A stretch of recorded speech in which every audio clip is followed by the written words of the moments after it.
It's my great pleasure to welcome you to my channel, the Z Graphics and Multimedia. My name is Rafi Yabu, and today's video I'm going to show you step by step on how to keep your SMS or text message hidden for unwanted unauthorized. So a step-by-step tutorial with your Android phone. So let's go.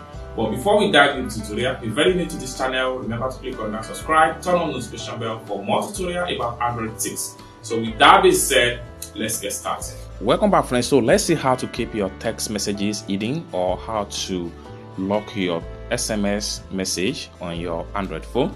A step-by-step tutorial. Now, for instance, this is my text message section.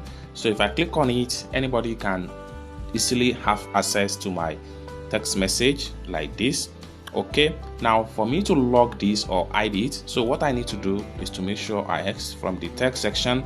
Then I'll have to look for settings icon on my Android phone. So settings right here. So the next thing I'm going to do is to make sure I look for app management.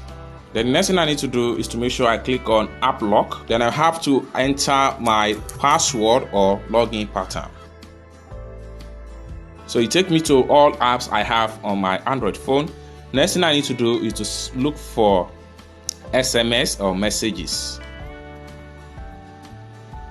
So right here, messages, I'm going to make sure I click on this padlock right here just to lock it. Boom. Having locked it successful, next thing I'm going to do is to exit from the app right here. Then I have to locate my messages apps on my Android phone. So for me to do that, I will simply come back here and click on here. Here you have it. It's going to ask you a pattern to log in. So I'm going to enter the pattern or the password. Then I will be able to have access back to my messages on my Android phone. So this is how to keep your text messages hidden or how to lock your messages on your Android phone with lock pattern, a step-by-step tutorial. I hope you really got value for this video. If you find this video useful, give this video a big like, and also remember to subscribe to the channel for more tutorial about Android tricks. Thank you so much for watching, and I hope to see you in my next video. Bye for now.